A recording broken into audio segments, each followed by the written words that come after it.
Okay guys, welcome to what might be considered the boring chapter. It was very clear in my survey and after interviewing a couple of you guys who responded that people are a little bit intimidated about cooking for others just in case they get them sick. You know, everybody can deal with a tummy ache from something they made themselves, but you don't want to get your loved ones sick on Christmas or the neighborhood barbecue. So I just want to briefly take you through some food safety items.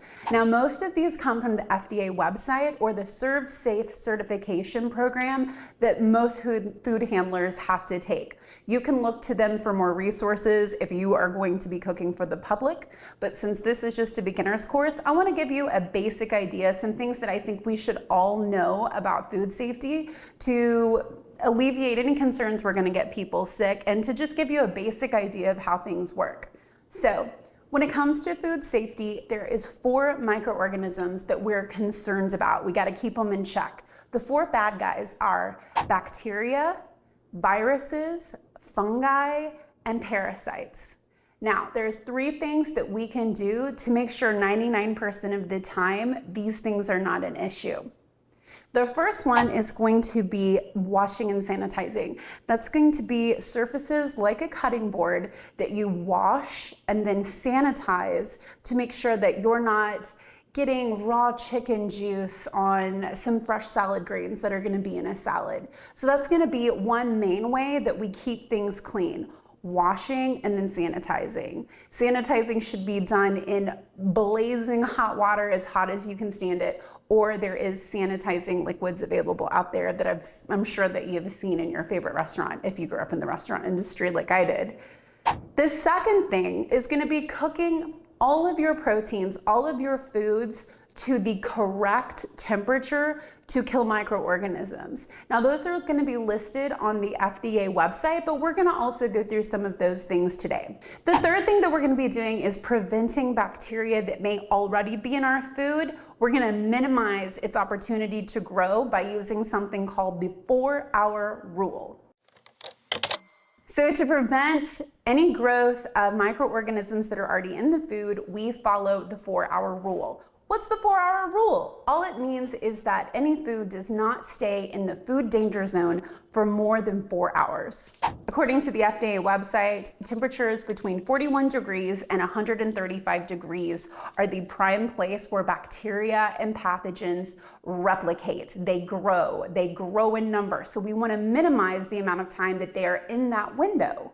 Temperatures 57 degrees to 135 degrees rapidly multiply bacteria. They love these temperatures. This is a day at the beach for them. So we want to minimize the amount of time that they are in this almost like a room temperature to just a little bit warm place. They rapidly grow. We want to keep them out of that. So what this means is unless you're using chafing dishes on your Christmas buffet, that means that if that food is sitting at room temperature just out while you guys are having a good time, 4 hours max. That food needs to be thrown out in 4 hours. You can also use chafing dishes, ice, if you want to try to keep the food not in the danger zone. You might be able to buy yourself a little bit of extra time, but chefs will only keep food on a buffet for 4 hours, and that's the reason why it's a legal issue. That's what we've decided is the ultimate amount of time that food should be left in that window. So now I'm going to take you through some of the minimum safe temperatures that we cook food to make sure that those foods are cooked. And they're going to be categorized. We're going to have chicken. It's going to be pretty high. It's 165 degrees.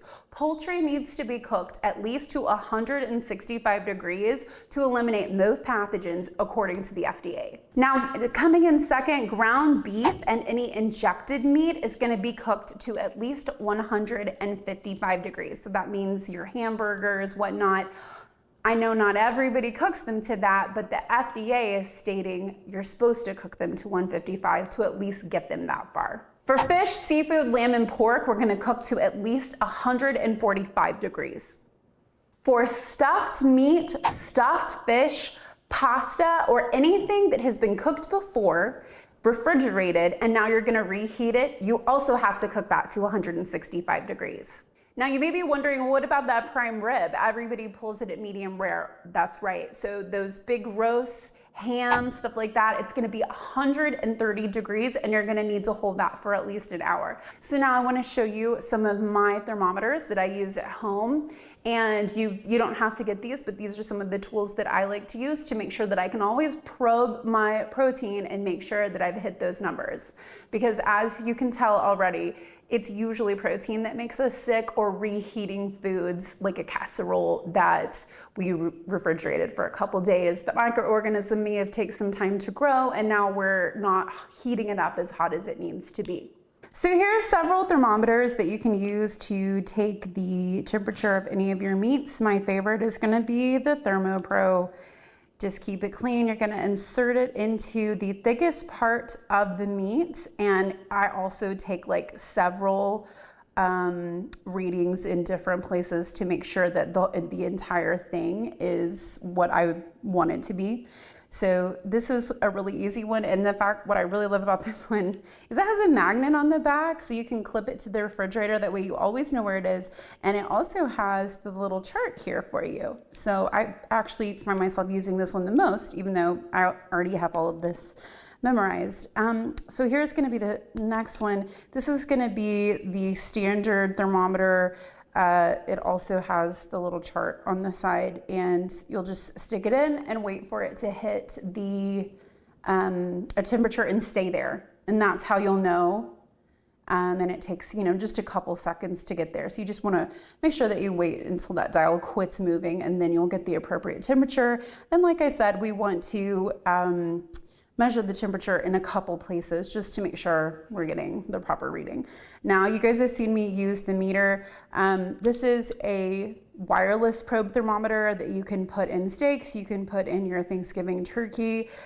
You can see here that it's connected to your phone via Bluetooth, and then you'll get a reading on your phone. It can also give you alerts. I really like it. It's one of my favorite tools. Now, I'm only showing you this because I told you how much I loved the infrared thermometers. You can just click and it'll tell you what this is. So this is not going to be useful whenever we're talking about the interior temperature of our meat. I just want you to know, because it's only going to give you a surface reading. So we only want to use something like this for our hot oil, for telling you how hot your charcoal grill is when making caramel or whatever, but do not use this because the outside of the meat is going to be more hot than the inside. So I just wanted to make that very clear. So now let's talk about cooling meats. We have a little bit of an extra leeway when it comes to cooling meats. They want us to get meat from the zone of 135 to 70 degrees in no more than 2 hours. This is going to be important for all of you guys who love to barbecue. So you want to get your hot meat 135 to 70 in no more than 2 hours. And then from 70 to below 41 degrees within an additional 4 hours. This is going to give you a total of 6 hours cooling time. This is a big issue in barbecue or making large batches of chili, carne asada, gumbo, but not so much for the rest of us, because how often are you cooking, 8 gallons of gumbo? This is just some guidelines for those of you who are going to be cooking in competition, and you do have a lot of meat that you got to cool really fast.